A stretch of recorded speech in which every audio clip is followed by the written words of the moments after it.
The one word that perfectly describes Painwheel is without question Glass Cannon. She has access to the highest base attack of the game, at the cost of having the lowest base health of the game. She encourages a more aggressive do-or-die style of gameplay. Her blockbusters or specials are largely based around bleed, armor break, or death mark, to dispose of enemies faster whenever possible.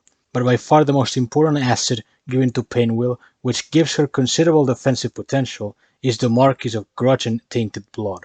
The former is a comeback safety net based around rage and armor, capable of succeeding at both offense or defense, while the latter is all about reflect damage, generally much favorable on defense, and both are triggered via critical hits. Her presence on rifts is quite considerable thanks to these, more so with the Don't Poke the Bear catalyst, that a lot of people build critless fighters exclusively for these to conserve as much health and time as possible. So while Painwheel excels at offense, she's certainly proficient on a defensive field due to these features.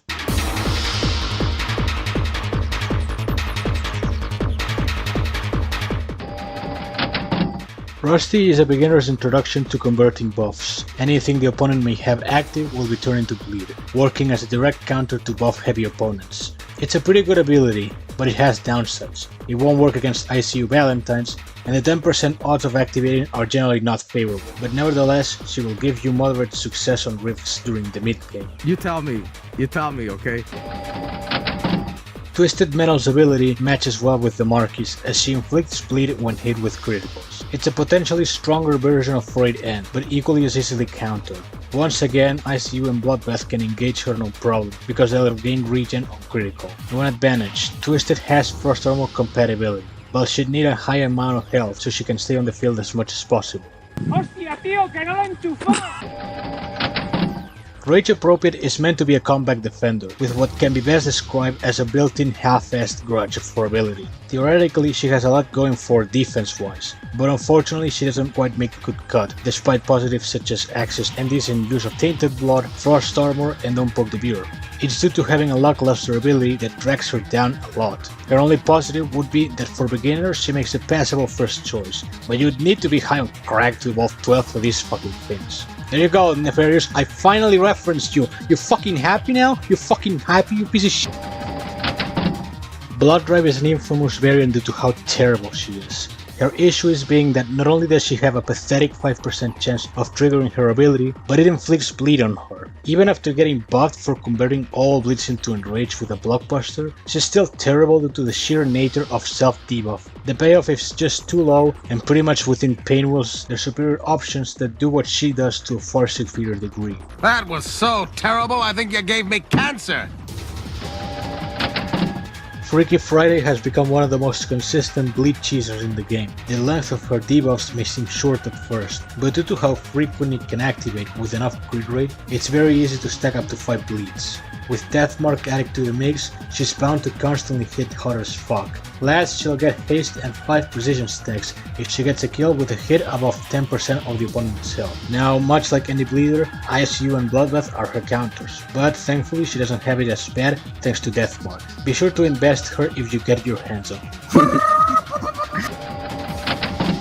The main reason to build Firefly, honestly, is just as a Tainted Blood user, and not so much because her ability is any good, because it's really not. She needs to be below 50% health to even use it, which can work to prevent quick kills, as she heals on block, but it's not that effective. The reason she's usually built is thanks to her decent base health, which is the main contributing factor to Tainted Blood's efficiency. Outside of that, she's just mediocre.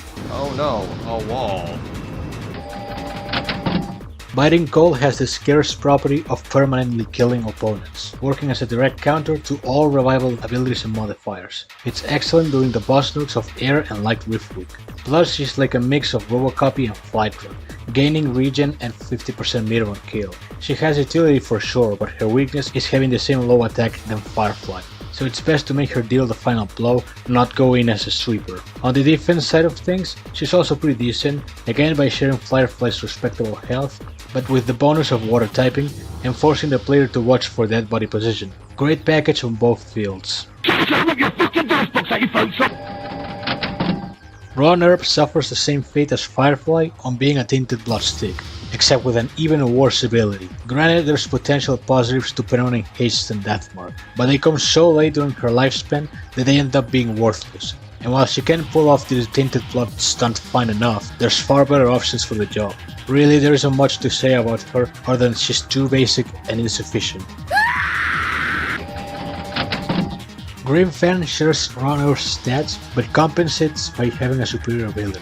Now don't get too excited though, since she's still mediocre. Below 50% health, she'll gain immunity and unflinching, and once unflinching expires, all of her teammates will be revived. An interesting gimmick, but with the fatal flaw of being very vulnerable to buff removal. Plus these two buffs lasting 20 seconds. That's too much time for the player to land a Chaos Banish and get rid of the buffs. However, it's not specified that the unflinching needs to be from the ability, meaning she could get it from outside sources, and it would activate the revival anyway. The issue with this is the lack of convenient methods of gaining it, so sadly she just serves as a fancy flex for the most part. Buzzkill is a consistent sweeper, capable of heavy bleed and gaining permanent rage. She's very basic and easy to use, and she's able to take care of several defenses. However, an ability this basic is bound to be limited for what it can do. Classic example of ICU bells showing up once again. Not to mention, compared to Freaky Friday, she may take a while to get going. So yeah, there's really not much to comment on her. She'll get the results, but it'll take a while to build up. We just wanted to tell you that there's some blood out here, and it's pretty cool.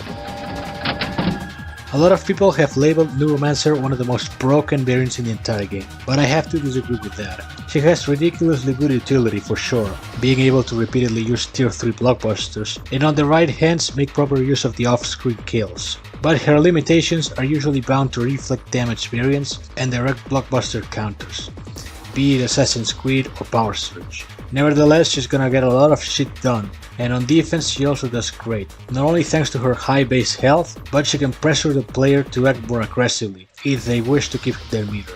Very desirable diamond variant, despite her gameplay being boring as fuck. This is #1 bullshit. Flytrap takes the position of having the highest base attack in the game, topping at a devastating 16,700 total, with the ability of increasing in power per kill, regardless of the side. But her bigger selling point is her 5 regen stacks on opponent kill, making her fairly viable for first armor. Hell, some people will invest a lot of health to tank Immoral Fiber as much as possible to then gain the regen, and it works. As you can see, she's as basic as Buzzkill, but the access to regeneration makes all the difference at the end of the day. I am just amazed that someone thought this was a good idea.